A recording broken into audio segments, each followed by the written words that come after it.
Bien, vamos a invitar ahora a los panelistas de la siguiente mesa redonda.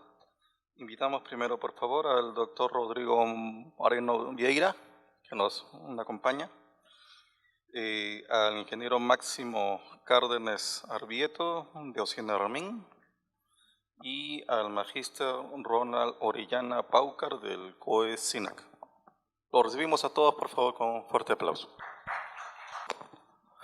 Bien, luego de las interesantes exposiciones que hemos escuchado, seguramente hay varios temas que tratar. Yo recuerdo que Perú también tuvo la experiencia de un sismo en el año 2007, ¿no? Que llegó al grado de 7,9, me parece, y una de las zonas que se afectó significativamente fue la zona de Pisco, ¿no? El sistema eléctrico tardó varios días en restablecerse, por ejemplo. También se habla de la generación solar. Y la generación solar, principalmente en las horas del día, alcanzando un máximo al mediodía. Algunos se preguntan, ¿no?, si contribuye a que el sistema tenga algún mayor grado de versatilidad o más bien de repente compromete un poco su estabilidad. Perú está generando actualmente alrededor del 50% con centrales térmicas. Esas centrales térmicas operan con un combustible que es el gas. Y ese gas es transportado por un ducto de Camisea hasta Lima, que tiene 700 kilómetros de longitud. Si algo ocurre en todo ese proceso, ¿cómo queda la generación eléctrica de todo el Perú? Por otro lado, nuestros indicadores SEIDI y SEIFI, una cosa es en la ciudad de Lima, estas redes de electricidad, y otra cosa es en las provincias que están mucho más distantes. Y todo es parte de la situación geográfica de Perú. Entonces hay muchas preguntas al respecto y vamos a empezar, por favor, con la opinión de usted, por favor, sí. Ronald Arellano del COE SINAC. Buenas noches con todos. En primer lugar, agradecer la invitación que hacen por este evento. Creo que son muy pocos de estos eventos, pero son muy importantes. Con respecto a las preguntas que estás realizando, empezaré por la parte del ducto. Creo que todo el mundo piensa que se va el ducto y nos quedamos sin energía, ¿verdad? Bueno, en esta semana, por ejemplo, el ducto está en mantenimiento y no se ha sentido ninguna interrupción porque tenemos otro tipo de reservas, ¿sí? Si bien es cierto, afectan los costos marginales en la parte del costo, pero ante una emergencia creo que los costos van a quedar de lado. Más allá del ducto, creo que ante un evento, un desastre, como quizás un terremoto, hay que ver también las líneas de transmisión. Puede ser que las centrales estén operando o no, pero si la línea de transmisión o la red de transmisión no está funcionando correctamente, eso podría generar mucho mayor problemas. Con respecto a la parte de energía solar, si bien es cierto, es una energía renovable que favorece al sistema a tenerle mayor diversidad en plan energético, cuando nosotros no sabemos, si hablamos de un desastre, en qué hora va a pasar, ¿no? Si pasa en la noche, las centrales solares no están funcionando, no están operando, ¿no? Si pasa en el día, bueno, podríamos suplir con otros tipos de recursos. El Perú tiene la gran suerte de tener su matriz diversificada, si bien es cierto, ahorita la mayoritariamente es solar, a gas y hidráulica, pero ya se están poniendo nuevos recursos, ¿no? No sé si hay otras preguntas adicionales que se me está quedando. No sé. ¿Algún punto que quedó pendiente? Después vamos a tener una segunda ronda para complementar. Ahora quisiéramos escuchar las opiniones, por favor, del doctor Rodrigo Moreno Vieira.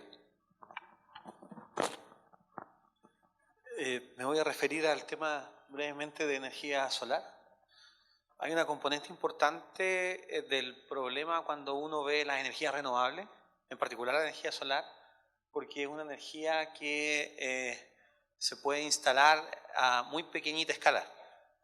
Entonces, por ejemplo, están floreciendo sistemas a nivel de distribución en donde con un poco de generación, que puede ser esta generación fotovoltaica, con algunos otros equipos como almacenamiento, etcétera, se pueden armar lo que se conoce en la literatura como microredes, y eso eventualmente, de ser gestionado de manera adecuada, puede aumentar la resiliencia del sistema de manera significativa, porque ya no estamos hablando de un gran polo de generación que eventualmente puede fallar, con una línea de transmisión que eventualmente puede fallar hasta llegar al cliente, sino que estamos hablando de energía que está básicamente en la posición donde está ubicado el cliente, en las redes de baja tensión. Y eventualmente la proliferación de esta energía, que en Chile la vemos, por ejemplo, con muy buenos ojos por la radiación que tenemos en el país, eso eventualmente puede significar una cosa, es el desarrollo económico. Muchos creen que los paneles fotovoltaicos van a la baja, las baterías van a la baja, al menos la experiencia muestra eso. Y evidentemente el desarrollo de estas energías puede ayudarnos mucho en términos económicos. No obstante, tiene esta otra externalidad positiva, que es hacer el sistema con una arquitectura mucho más distribuida, lo que ayudaría a la resiliencia del sistema.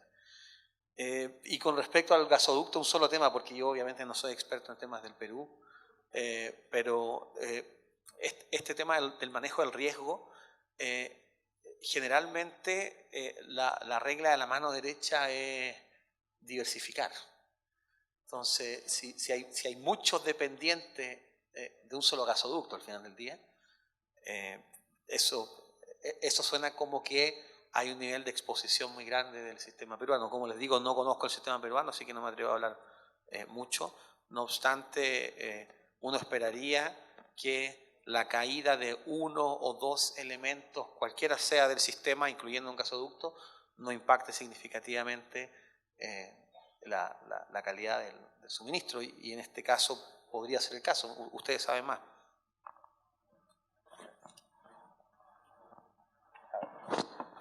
Por favor, ahora sí, la opinión del magíster Ronald Orellana Paucar del COVECINAC.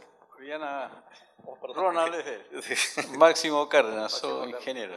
Yo soy Nermín. Representando a Sinermín. Muy buenas noches, también para agradecer la invitación para participar en este importante evento. Máxime que estamos pasando una etapa de prácticamente una amenaza de sismo, ya que tiene un periodo de unos días. Y con el asentamiento del cambio climático, que también está significando una mayor preocupación.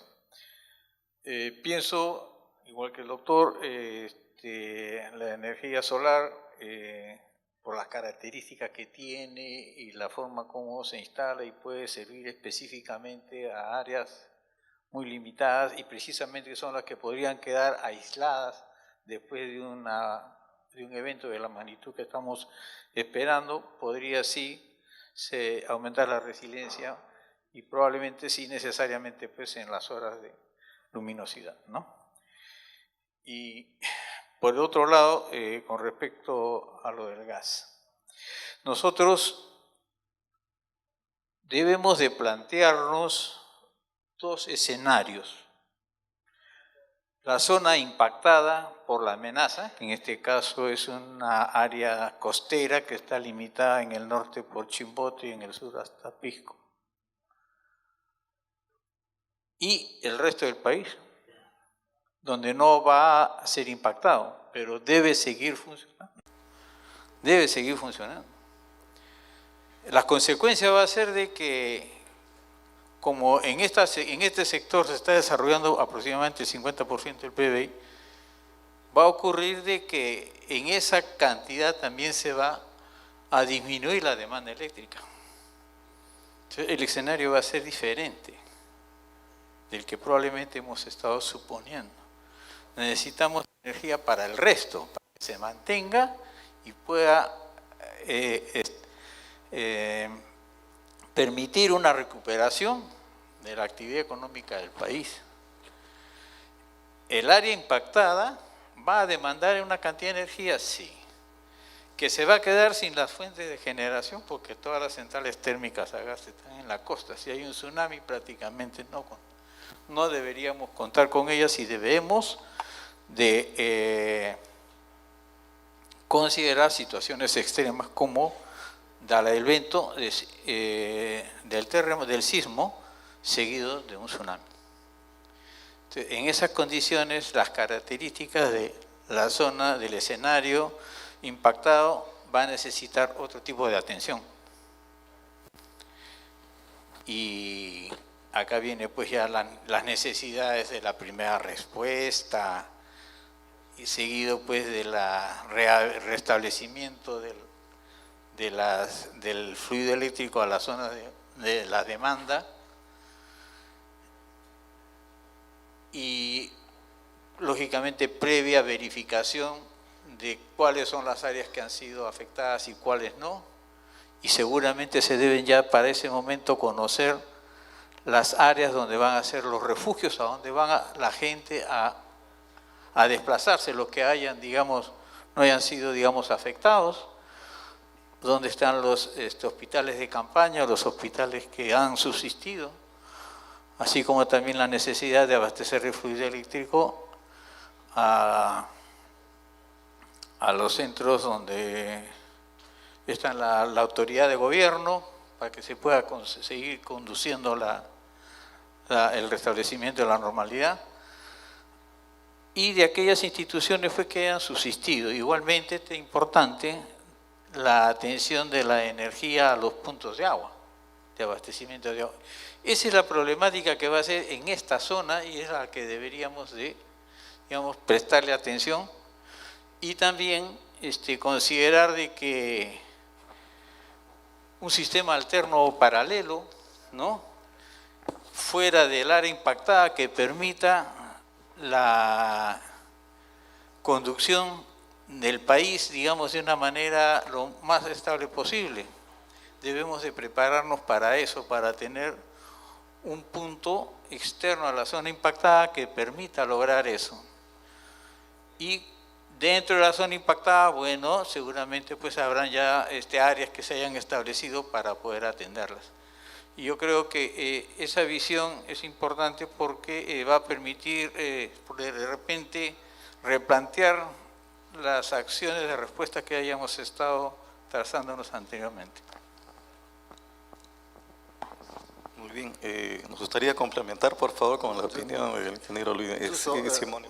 Giusto, allora, l'infrastruttura del gas qui effettivamente non la conosco bene, però credo che sia importante, come in todas las infraestructuras estratégicas y esenciales para el país, uno el tema de la diversificación, tener un plan B es obviamente necesario, y sobre todo tener una red que sea, en este caso sí, no solo resiliente, también confiable, o sea, que sea en grado de resistir al mínimo evento que pase, es decir, que si se va en una condición de menú 1, sí es necesario que una infraestructura, si es estratégica, que pueda resistir a un evento así. Aquí no hablamos más de resiliencia, pero en un tema de infraestructura estratégica sí es necesaria la confiabilidad.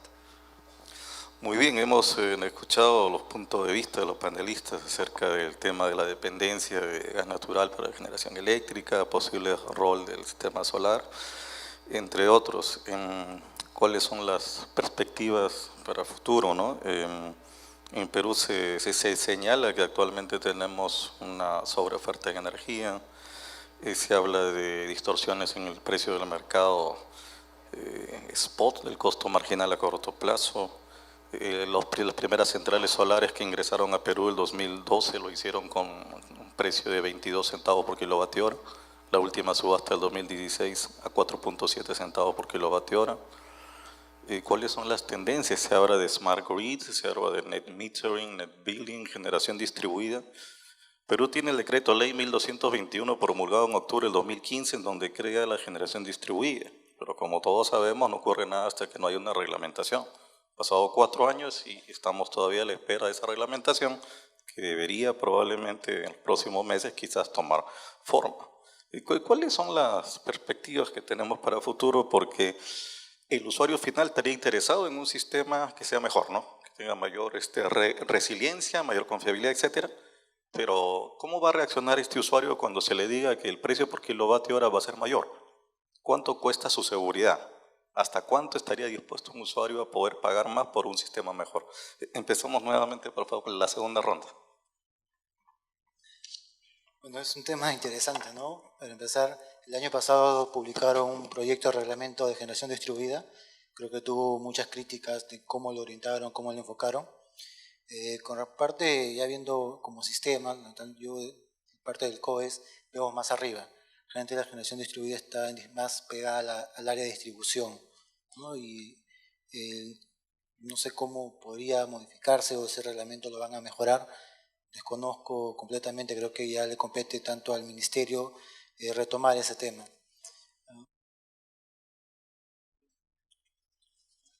Bueno, ese es el tema principal de la generación distribuidora. ¿Qué perspectivas con la parte de los costos? Eso creo que ya es todo ya hay toda una situación, se creó toda una, para ver el tema de los costos de los precios, ¿no? Ya ha habido una comisión de alto nivel que está viendo el tema, ¿no? Creo que por ahí deberían solucionar el problema.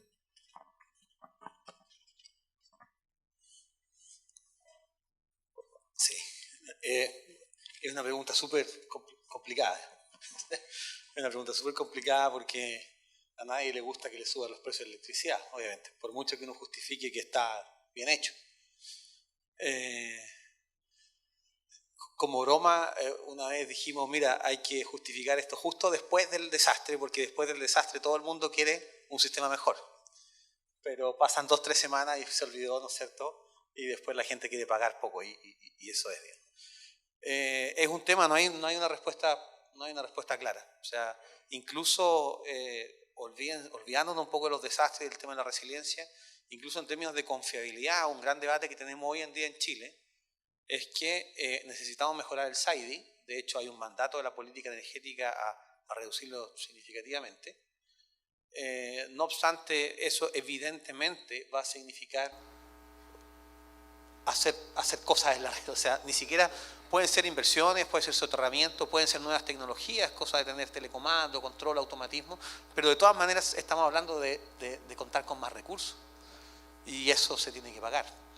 Y por mucho que uno justifica, oye, el SAIDI te va a bajar, va a tener más energía, mejor calidad, etcétera, cuando tú subes la boleta. Y ese es un gran tema. Por mucho que uno justifique que el beneficio en términos de la energía no suministrada, valorizar, costo de falla y una cosa súper técnica, que al final para la gente eso suena como que me estás hablando chino y lo único que veo es que me subiste la boleta. ¿Ya?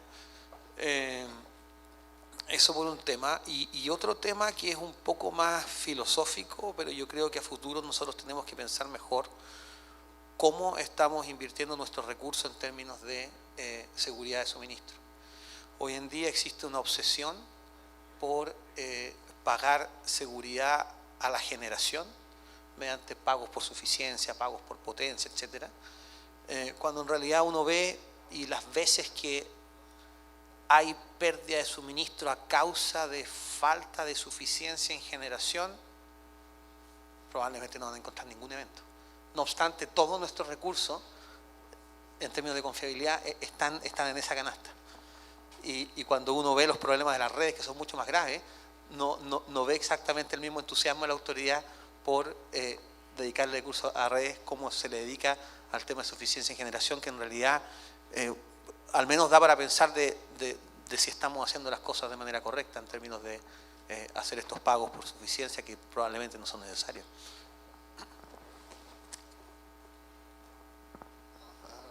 La pregunta es muy buena y compleja contestar.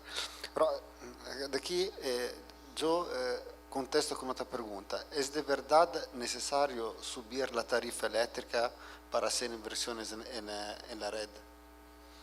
Porque hay inversiones que, si bien hechas, dan beneficio al sistema, permiten eficiencia y dejan las tarifas así como están. Entonces, no es siempre dicho que sea necesario subir la tarifa. Luego, siempre depende del nivel donde se quiere ir. ¿Cuál es la voluntad de pagar algo, unos beneficios más respecto a lo que sea? Y aquí que se tiene que encontrar el balance entre lo que quiero pagar y el beneficio que quiero respecto a lo que tengo. Quiero el fotovoltaico porque me permite efectivamente bajar las emisiones, me siento más green, más verde, más ecológico. Quiero una confiabilidad óptima de la red, un valor cero de SID. Quiero servicios añadidos que me pueda dar con la energía eléctrica, tarifas horarias, etc. Sí. Entonces, si yo quiero todas estas cosas, entonces yo tengo que la tarifa eléctrica pagar. Que igualmente, pero hay que saber también explicar por parte del regulador, de los distribuidores, de los generadores, porque un incremento de tarifa o algo más que tiene que pagar allí el consumidor no es dicho que sea perdido, es que él lo puede recuperar a otro lado, o como beneficios intangibles, como es dicho, una calidad de servicio óptima, o en beneficios tangibles como, digamos, la reducción de sus gastos energéticos. Una persona que invierte, que pone un panel solar en su techo, normalmente tiene el beneficio de bajar sus gastos energéticos, por lo menos ahora. El recupero de su inversión siempre se reduce más con la bajada de los gastos de los paneles y de las aplicaciones. Entonces es importante buscar el beneficio.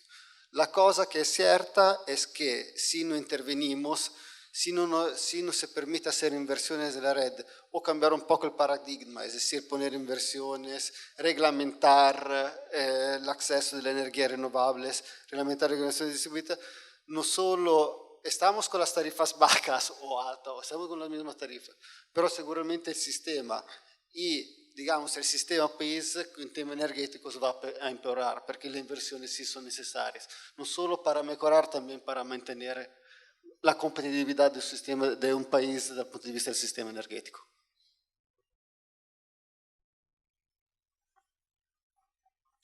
Bien, yo creo que siempre va a ser mejor tener mayores recursos, o sea, mayores fuentes de suministro de energía como forma alterna a lo que se está usando permanentemente. El hecho de impulsar la generación fotovoltaica, ¿no? Aprovechar la energía calórica de las horas de sol, también beneficia porque, o mejor dicho, disminuye el efecto de la inversión, del gasto, por el hecho de que cuando ellos generan la energía, se supone que bueno, el sistema debe comprar esa energía que se genera, pero va a ser útil para los momentos de las situaciones de catástrofes porque le va a dar una autonomía, o sea, las edificaciones que cuenten con esos equipos van a contar con, si bien es cierto, tendrán horas de calor, van a tener baterías que les va a permitir una autonomía nocturna, en el caso de que se fuera a dar el hecho. Va a disminuir la demanda de grupos electrógenos y el consumo de combustibles. O sea, si se hace un análisis económico y se socializa el balance hasta alcanzar un punto que sea de equilibrio que permita un nivel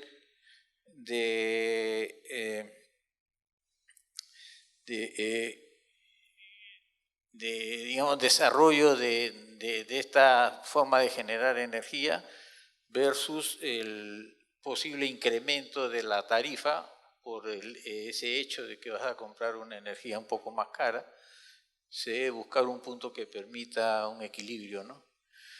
Y como les volví a decir, la demanda energética va a disminuir, y el tema que estamos viendo ahora no es un estado normal, sino un estado de un evento catastrófico, que es lo que nos está ocupando, y en esas condiciones tenemos también la energía hidráulica, que nos puede, digamos, complementar la energía que va a demandar esa zona no impactada. Y si estamos en la estación, digamos, de sequía, donde el agua falta, también tenemos la reserva fría, que ya estamos pagando. Hay que recordar que ya tenemos ese costo cargado en la tarifa, ¿no? O sea, no sería una novedad, ¿no? Probablemente sea, digamos, una forma adicional de aumentar la resiliencia de nuestro sistema. Muy bien, a ver, han llegado acá unas preguntas. Hay una que está dirigida al doctor Rodrigo Moreno Vieira. ¿Qué precauciones se están tomando para el caso de sismos que afecten plantas de generación nuclear? ¿Estamos preparados? ¿Cómo se evitaría la contaminación ambiental? En el caso de Chile, una de sus plantas está en una falla geológica. La pregunta. Bueno, un poquitito fuera de Chile, efectivamente, después del accidente de Fukushima, uno observa un poco una retirada de las plantas nucleares. Y en Chile no tenemos plantas nucleares, no obstante, sí se ha planteado el problema. Tenemos una Comisión Chilena de Energía Nuclear que ha constantemente tratado de entender cuál es el potencial en Chile, cuál sería el valor agregado, el beneficio, etcétera. Y evidentemente el tema de los terremotos siempre ha sido un problema. Siempre ha sido el problema de que, digamos, ¿para qué vamos a tomar ese riesgo, dadas las condiciones de Chile, de explotar esta energía? Lo que puedo decir es que estamos súper conscientes, es parte de la ecuación del análisis. No obstante, en Chile no hay plantas de energía nuclear. Sí se ha analizado el problema por mucho tiempo de manera muy seria, y parte de ese análisis es precisamente este tema de los terremotos, y aparentemente no sería algo bueno. Lo que me queda por agregar nomás es que la energía nuclear en Chile es no justificable por otras razones. O sea, hay un tema económico detrás muy fuerte. Y siendo que tenemos una riqueza tan grande en términos hidráulicos, solares, vientos en el sur, etcétera, parece que el camino de Chile va más por ahí que por otras tecnologías. Gracias. Y hemos recibido varias preguntas para el ingeniero Simone Botton, se las leo todas y de repente las condensamos de buena forma. ¿Cuál es el plan de contingencia de Enel ante un evento de terremotos 8.8 en escala Mercalli, seguido de tsunami para Lima y Callao? Escenario establecido, gobierno plan de contingencia nacional. Esa es una pregunta. Otra, en el sismo de Pisco del año 2007, a pesar de la distancia epicentral en la ciudad de Lima, se presentaron cortes de luz en gran parte de la ciudad. ¿Qué medidas se han efectuado desde el 2007 a la fecha para que no vuelvan a ocurrir?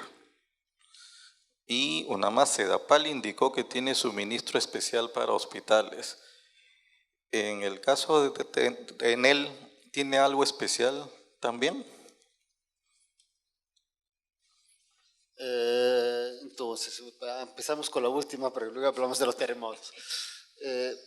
El tema de los grupos electrógenos, de que hablé antes, es relacionado también al tema de los hospitales y de los clientes críticos, que por supuesto tenemos mapeados y nos permite de intervenir rápidamente cuando pase algo. En el caso en que el hospital, por supuesto, que cuenta con su plan de emergencia, normalmente debería ser así, se vaya sin suministro. Pero esos son normalmente mapeados y nosotros sabemos también los tiempos en que tenemos que intervenir, para lo que tienen en cuenta los hospitales. Terremotos. Se ha hablado de un evento en Pisco del 2007. ¿Quién ha hablado que se acuerda en cuánto tiempo se restableció aquí en Lima el servicio? Le explico. Normalmente cuando hay un sismo, aunque no sea destructivo en el término de estructura, puede pasar que hay un elemento de protección que está en los transformadores que interviene, que se llama relay buckles. Prácticamente se mueve al interior de la sete y hace que intervenga el transformador. No es un problema. Interviene porque tiene que intervenir así. Rispetto a lo che potrebbe aver passato nel 2007, che lamentabilmente no conozco nel dettaglio, le puedo asegurar que si pasara algo así en este momento, con los sistemas de telecontroles de la subestación de alta y media tensión, sería posible restablecer el servicio si no hay daños estructurales en tiempos muy rápidos, minutos para el restablecimiento del mismo servicio, porque es solamente necesario saber que ha pasado un terremoto, entonces que no hay daños estructurales, y cerrar el interruptor desde el sector de control. Entonces, sobre este tema está bastante tranquilo.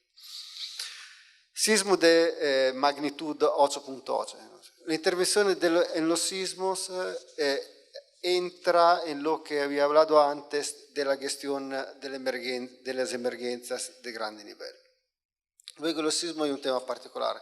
Si un sisma es de verdad destructivo, cuando es destructivo probablemente, o por lo menos debería ser así, destruye antes las estructuras civiles antes que las estructuras eléctricas, o por lo menos destruye las estructuras civiles y de consecuencia también las infraestructuras eléctricas. Cuando la destrucción de las estructuras civiles, la energía eléctrica es mejor que no esté, por un tema de seguridad, porque hay los conductores al piso, hay ruinas, se rompe toda la seguridad. Entonces, en esos casos es necesario coordinarse con las instituciones, con quien atiende la emergencia, bomberos, protección civil, ejército, etc., para ver cómo poder restablecer servicios de emergencia de electricidad y luego armar un plan para la reconstrucción de lo que ha pasado. Lo que va entre los dos extremos de que he hablado, digamos, sismos leves que pueden afectar a transformadores y el sismo, digamos, destructivo, pasa para la gestión de las emergencias anteriores. Es decir, tiene esta gestión de resiliencia organizacional que, junto también con las posibles coordinaciones con las entidades administrativas, nos permite de ir mirados donde hay los problemas y restablecer lo más pronto posible las incidencias, las fallas. Muy bien, entonces por un lado tenemos la ingeniería que nos da todas las soluciones técnicas que uno puede imaginar. Tenemos por otro lado el tema financiero, que de alguna manera algún tipo de esquema se puede encontrar. ¿Cuál es el rol institucional que juega en todo esto, no? Y por ejemplo acá en el Perú, ¿no? El rol de OCINERMIN, del COESINAC, del Ministerio, de todos los demás actores. ¿Cómo se ve eso hacia futuro? Bajo un esquema en que queremos un sistema que cada vez sea más resiliente y confiable, etcétera. ¿Cómo vemos el rol institucional por el lado de la gestión en los próximos 10 años, por ejemplo? ¿Podrían complementar con un comentario breve, por favor? Sí. Creo que en estos últimos tiempos, debido al silencio sísmico, creo que las personas están tomando mayor conciencia de este tema. Bueno, hace poco he participado junto con el ingeniero Cárdenas en la elaboración de un protocolo de emergencia que fue convocado por el Ministerio de Energía y Minas, el COEN, todas las entidades encargadas de este tema. Lo que sí, bueno, también estuvo participando en él, lo que me preocupa un poco es que aún hay empresas que son importantes para el sector que no le están dando la debida participación, ¿no? Creo que sería bueno invocar a todas las empresas de que participen, porque nosotros como COES, por ejemplo, monitoreamos el CEIN, lo que es el sistema interconectado desde Lima, pero si se va o hay un terremoto y se van las señales, la única forma que tenemos para nosotros poder ver es comunicarnos de alguna forma con los agentes, sea Enel, sea generadora, sea transmisora, ¿no? Y para eso creo que debe existir un buen protocolo de comunicaciones para este tipo de casos.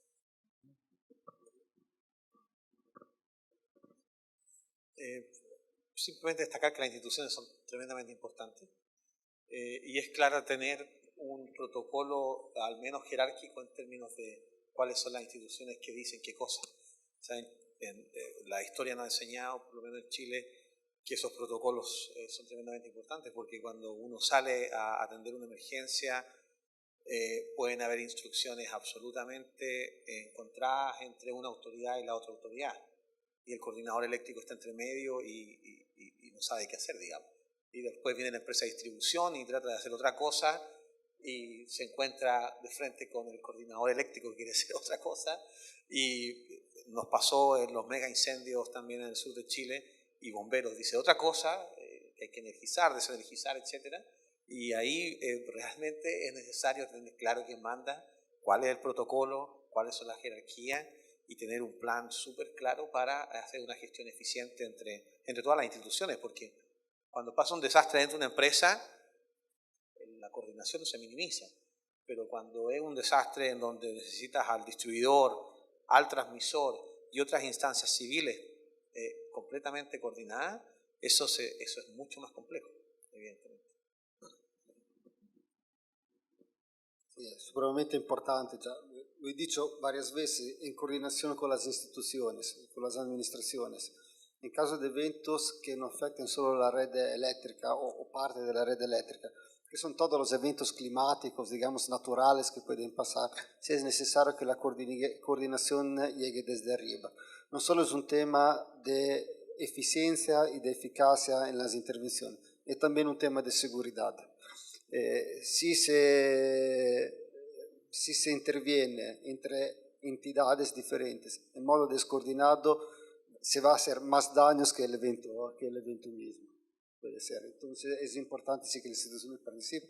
Es importante también que se coordinen reuniones previas, como hemos dicho, que se conozcan las personas, porque conocernos antes y tomar ya medidas de preparatorias antes de que pase un evento, significa después, cuando hay un evento, una coordinación mejor, porque la gente se conoce, ya sabe bien qué hacer. Gracias. Con respecto al tema que se acaba de plantear, debo recordar de que la ley de sistema de gestión de riesgos viene del año 2012. El INDECI ha venido conduciendo muchas actividades para la respuesta, porque su labor es esa, es labor reactiva. Y ha venido trabajando desde aquella época y los 2 últimos años con mucha intensidad. El mayor fruto se está teniendo en este año y se está trabajando bastante en los temas de coordinación y articulación entre todas las instituciones. Tenemos reuniones, inicialmente eran trimestrales, ahora están siendo mensuales, para ajustar el protocolo que debe tenerse para la comunicación entre las instituciones que van a intervenir en la primera respuesta y en los pasos subsiguientes, a fin de que se pueda restablecer primero la rehabilitación de los servicios públicos, después la restauración, de los servicios públicos, de restablecimiento, después la rehabilitación de lo que se haya destruido y requiera poca intervención, poco mantenimiento, y para más adelante seguir con la reconstrucción. Y acá por lo menos participan entre 24 hasta 30 instituciones que estamos trabajando, y en forma particular en él está participando en todas las actividades que se están presentando, particularmente también como parte de un subcomité que los lidera, de energía, que lo lidera el Ministerio de Energía y Minas.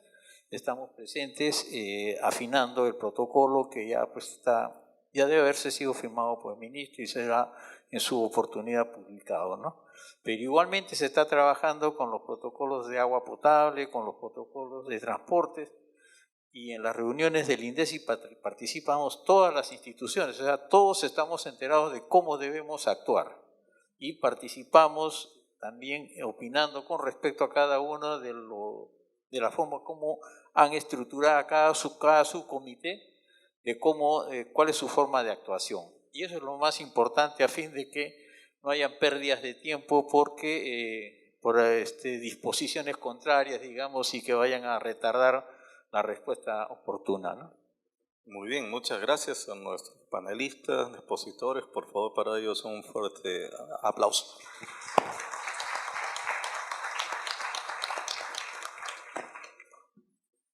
Muy bien, muchas gracias a los panelistas, moderador, el expositor que han estado con nosotros.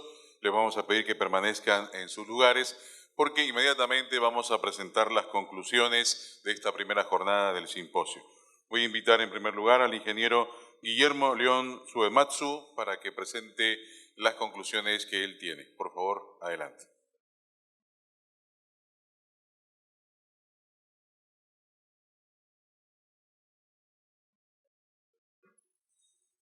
Bien, hemos asistido a dos mesas técnicas dándonos información respecto a cómo reducir los riesgos para dos líneas vitales de las ciudades como son el agua y la energía. En cuanto hace al agua, al servicio de agua potable y al servicio de alcantarillado, pues sin lugar a dudas que hay un aspecto social y de salud. Cuando ocurre un desastre, se afecta el suministro de agua potable y esto puede tener un impacto en la salud de las personas. La falta de agua potable y la posibilidad de que exista una contaminación cruzada al colapsar la red de alcantarillado hace pues que el poder restituir el servicio y recuperarlo en el menor tiempo posible de la característica de un sistema de abastecimiento y de alcantarillado más resiliente. Hay, sin duda, aspectos de sostenibilidad técnica respecto de lograr esta resiliencia en los sistemas de agua potable que van por el uso de tecnología adecuada y de modificar nuestros criterios de diseño y operación de estos sistemas. La posibilidad de lograr redundancia en el sistema de abastecimiento de agua, no solamente respecto a tener sectores que puedan lograr una interconexión y de este modo poder minimizar el impacto de los desastres. Y en el caso particular de algunas ciudades, el poder tener también fuentes y capacidad de producción redundante, creo que es en la agenda de nuestro país un tema importante. A diferencia del servicio de energía eléctrica, pues tenemos un prestador de servicio que depende del gobierno nacional, que es EDAPAL, pero los demás servicios dependen de los municipios. Y la teletransportación del agua aún no se ha inventado, entonces dependemos de tuberías, tanto para conducir agua como para colectar aguas residuales, y estas tuberías están enterradas, y por lo tanto el comportamiento de las mismas tiene que ver con el sistema tubería-suelo. Si hay un problema de sismos, pues dependerá de cómo se va a comportar este conjunto tubería-suelo para poder tener un sistema más resiliente. Y hay un factor adicional que es la sostenibilidad financiera de este nuevo enfoque de gestión de riesgo en nuestro sistema de abastecimiento de agua y alcantarillado. Y no hay fórmula mágica. Esto se tiene que financiar a través de las tarifas, en el concepto de que el agua paga por el agua, y si no es por tarifas, tiene que ser a través de recursos de tesoro público que se recaudan a través de nuestros impuestos, ¿no? Entonces no hay fórmula mágica. La idea es de que en el planeamiento se puedan asignar los recursos que hagan que nuestros sistemas sean cada vez más resilientes.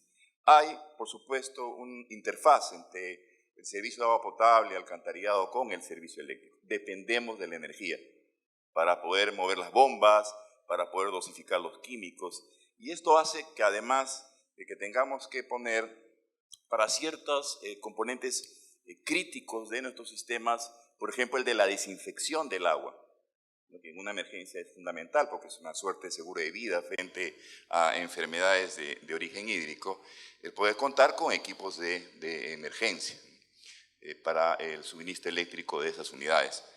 Estamos también desarrollando algunos ejercicios en nuestro país de utilizar celdas fotovoltaicas para estas unidades críticas o el uso de cogeneración en las plantas de tratamiento de aguas residuales que tienen digestión anaerobia y también aprovechar la energía en las líneas de conducción, instalando microturbinas al interior de las tuberías. Estos son desarrollos que estamos tratando de implementar en algunos sistemas de nuestro país. Finalmente, tenemos un marco legal que obliga a los prestadores de servicio a poder formular sus planes de gestión de riesgos, de desastres, sus planes de adaptación al cambio climático.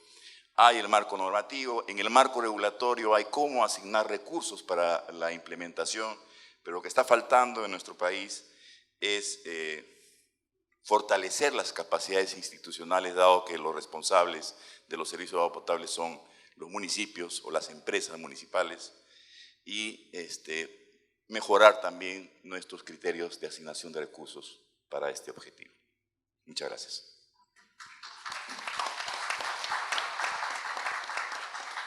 Gracias al ingeniero Guillermo León. Invitamos al doctor Julio Kurowiwa Ceballos también para que presente las conclusiones.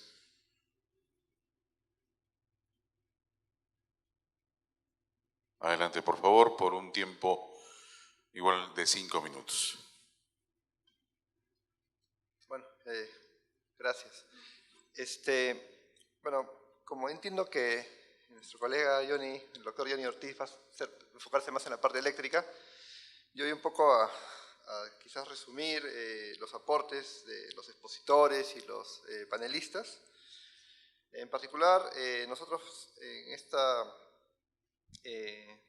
presentación, en este simposio, hemos visto la experiencia mexicana, ¿no?, presentada por el doctor Gustavo Ayala Milián, que habló de la experiencia de una megaciudad, ¿no?, que tiene más del doble de habitantes que Lima. Sin embargo, Lima está en el mismo orden de magnitud porque tenemos ya más de la mitad, ¿no?, 11 millones de habitantes aproximadamente. Y quizás México, la capital federal, nos presenta el caso más extremo, ¿no?, que vendría a ser una combinación de una napa freática alta, un suelo malo y una población muy grande.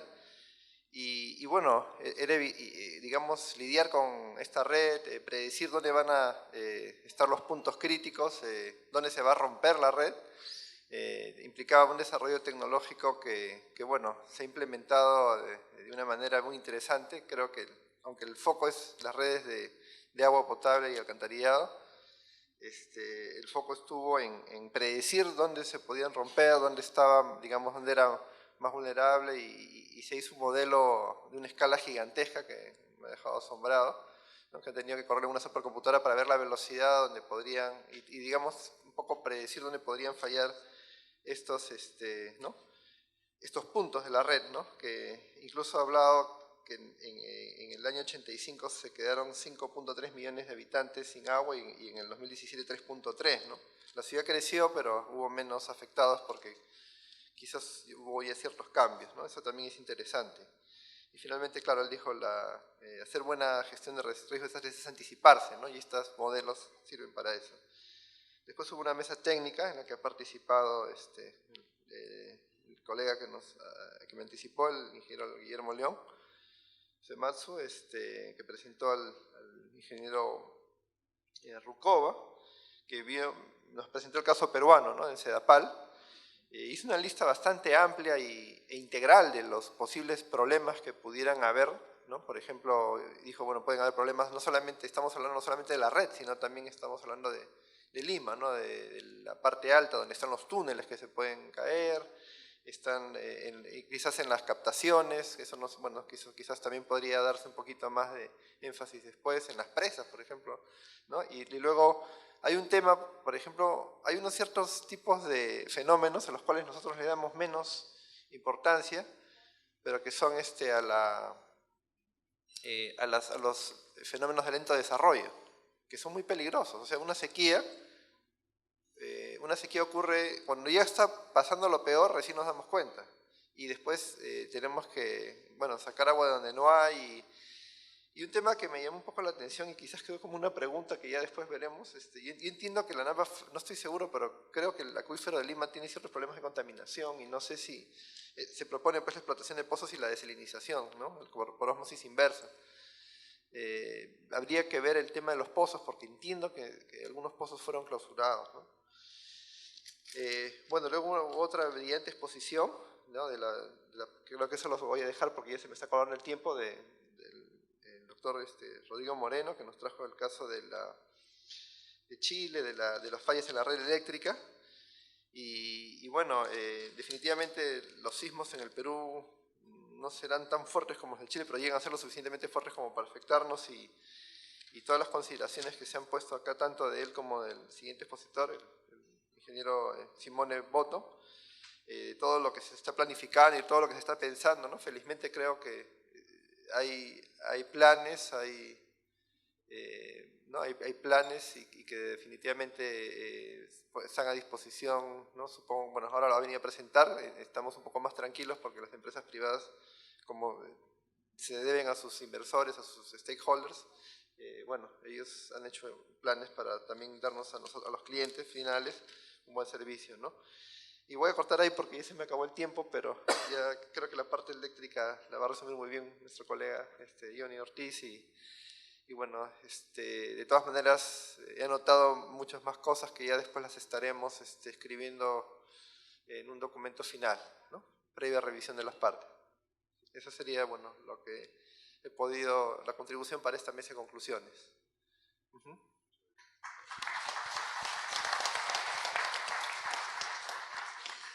Muchas gracias al ingeniero Julio Curuigua por estar con nosotros esta noche. Y también para presentar las conclusiones, el doctor Johnny Nawi tendrá también 5 minutos para compartir con nosotros. Gracias. Un aspecto importante también es cuál es el rol de nosotros como usuario final, ¿no? Porque se ha hablado de las generadoras, de la línea de transmisión, de las distribuidoras, pero nosotros podemos hacer algo. ¿Es nuestro consumo por kilovatio hora lo correcto o de repente no estamos ahí fuera de contexto? Entonces es importante el uso de tecnologías de alta eficiencia, ¿no? Entonces esa es responsabilidad de varios actores para que se promueva la eficiencia, ¿no? Después, por otro lado, ¿qué tan competitivo es la generación, ¿no?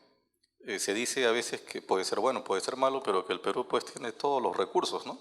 Tiene hidro, tiene gas natural, tiene solar, tiene eólico, geotermia, biomasa. Entonces, el problema es cómo articulamos todo ello, ¿no? Y mientras tenemos una realidad en la ciudad de Lima con nuestras redes de distribución y hay tecnología moderna que se está empleando, ¿cómo estamos con las redes de distribución en los lugares más alejados? Cada vez que viajamos nos encontramos con cada situación. Ustedes seguro lo habrán visto, ¿no? Hay tendido de redes por todos lados que no concuerdan en lo más mínimo con lo que se debería de seguir con los estándares de seguridad, ¿no? Pues esa es la manera como normalmente los encontramos. Y si medimos, ¿no?, en los terminales de usuarios finales, las caídas de tensión a veces van más allá de lo que realmente uno pudiera permitir. Entonces estas brechas tecnológicas se traducen en brechas sociales que para nosotros también es sumamente peligroso, ¿no? A veces se dice, ¿no?, podemos incrementar la generación, las redes de distribución están allí, pero al medio está faltando las líneas de transmisión. Entonces, a veces, como se dice en el transporte público que hay horas de congestión, ¿no es cierto? Ya, en el sistema eléctrico también lo hay. Entonces, de repente la teoría me dice que el que debe despachar es este generador, pero por temas de congestión salen despachando otro. Entonces, hay una serie de aspectos que todavía podemos mejorar, ¿no? Y una de las cosas que preocupa es que siempre concluimos en el Perú de que falta que se planifique. Eso yo lo vengo escuchando de que estudiaba yo en el pregrado hace como 30 años. Y una pregunta sería, ¿no? O sea, ¿qué cosa es lo que queremos nosotros como resultado de aquí a los próximos 10 o 15 años? Porque las decisiones que tomamos hoy lo vemos en el futuro. O sea, la situación que tenemos ahora es por las decisiones que se tomaron o por las que no se tomaron en su momento. Ahora, tradicionalmente en el sistema eléctrico inclusive se habla, ¿no?, de despacho eléctrico de mínimo costo. Entonces, tradicionalmente el costo-beneficio fue una regla que funcionó en las décadas pasadas. Ahora, el desarrollo sostenible tiene varios ejes, ¿no es cierto? Se habla de economía, se habla de lo social y de lo ambiental. Entonces, lo ambiental por algún momento en el Perú se percibía como algo no muy prioritario. Hoy en día, si yo quiero financiar un proyecto, ya sea de cualquier tipo, si no paso yo ese filtro ambiental, probablemente me quede sin financiamiento. Entonces, en realidad yo creo que, por un lado, las tecnologías, las soluciones de ingeniería que tenemos hacia futuro nos abren una gran rama, un gran rango de posibilidades, pero también estamos ahora afrontando grandes retos. La generación, digamos, con caídas de agua para nosotros no funcionó por mucho tiempo, pero tácitamente teníamos que asumir que tiene capacidad de regulación, vale decir, tiene un embalse. Yo quiero basar mi estrategia en centrales hidráulicas a futuro, todas ellas con la construcción de embalses, probablemente ahora tengamos más restricciones que antes, ¿no? Entonces, los proyectos, por ejemplo, de generación, que antes duraban 3 años para que estén en marcha o 7 años para que estén en marcha, fácilmente se pueden duplicar por otros aspectos. Y esa es nuestra realidad. Entonces, si bien es cierto la tecnología y los esquemas financieros pueden ser planteados, pero vamos a tener que adecuarlos para nosotros. Quizás, ¿no?, una de las pocas ventajas que tiene que empecemos tarde es en aprender, ¿no?, de las lecciones que nos han dejado en otros países y no tener que recorrer todo el camino que ellos ya han recorrido, sino que podemos de repente tomar los puntos que para nosotros sean los más coherentes. Muchas gracias.